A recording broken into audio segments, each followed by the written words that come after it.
Здравейте! В днешния 23-ти ден от Маратона на благодарността ще обърнем внимание на вълшебния въздух, който дишаме. Това е нещо, без което ние не бихме могли да бъдем тук и сега, не бихме могли да съществуваме. И ако понякога имате нужда да видите чудо, то просто отворете очи, огледайте се около себе си и ще си дадете сметка, че ние живеем в свят, който е проектиран по някакъв необясним за нас начин и всяко нещо, всяка животинка, всяка тревичка, всяко дръвче, всяко нещо има своето място и е създадено така, че да направи нашето съществуване тук и сега, възможно най-благоприятно и вълшебно за нас. И днес ще се съсредоточим върху това да благодарим за вълшебния въздух, който дишаме, защото въздуха, който дишаме, той не е случайност, не е приумица на природата, но а, е нещо, без което ние наистина не можем да съществуваме. И само се замислете, как, какви неща е трябвало да се случат, за да може ние да вдишваме този въздух. И когато човек се замисли за този наистина голям дар на природата, самото вдишване всъщност се превръща в нещо, което спира дъха. И ние вдишваме глътка след глътка, но не си даваме сметка изобщо за това. Правим го абсолютно несъзнателно. Кислородът е най-изобилният елемент в тялото ни и когато ние вдишваме, той подхранва всички наши клетки и благодарение на това ние продължаваме да живеем. И това е най-ценният дар на живота, защото без него никой не би могъл да съществува повече от няколко минути.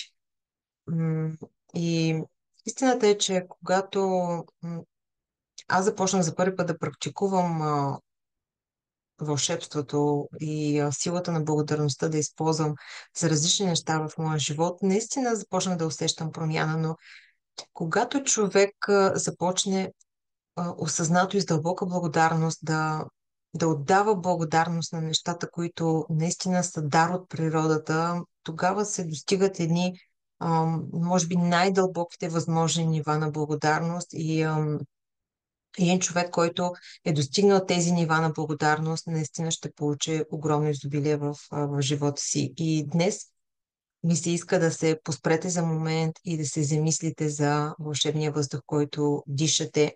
Поемете съзнателно въздух 5 пъти. Почувствайте как въздуха преминава през тялото ви и издишайте. И след една такава серия от 5 пъти просто кажете вълшебните думички. Благодаря за вълшебния въздух, който дишам.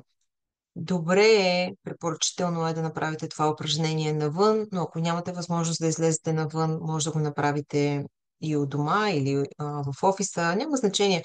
Може да го правите докато чакате на опашка, докато се движите, ам, където и да сте. Може докато пазарувате. Въпросът е да го направите и най-добре няколко пъти да направите една такава серия от 5 вдишвания и издишвания. Вдишвайте както си дишате по принцип. Това не е упражнение за дишане. Тук фокусът е насочен върху осъзнаването на това колко е важно да благодарим за нещо, което ние в ежедневието си приемаме за даденост. Така че вдишайте дълбоко, ако това ще ви накара да се почувствате по-добре. Издишайте и благодарете за вълшебния въздух, който дишате, благодарение на който сте тук и сега. Така че това е днешното упражнение. 5 пъти днес се спрете и направете по 5 вдишвания и съответно издишвания, като след всяка една серия казвате благодаря за вълшебния въздух, който дишам. Отново списък с 10 неща, за които сте благодарни и след всяко едно от тях записвате защо сте благодарни, изчитате ги и казвате вълшебната дума благодаря 3 пъти. И вечерта отново си спазваме ритуала. Вземете вълшебното камъче в ръце и кажете благодаря за най-прекрасното нещо, което ви се е случило днес.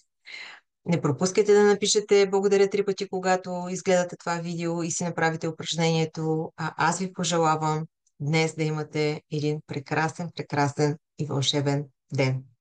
Чао и до утре!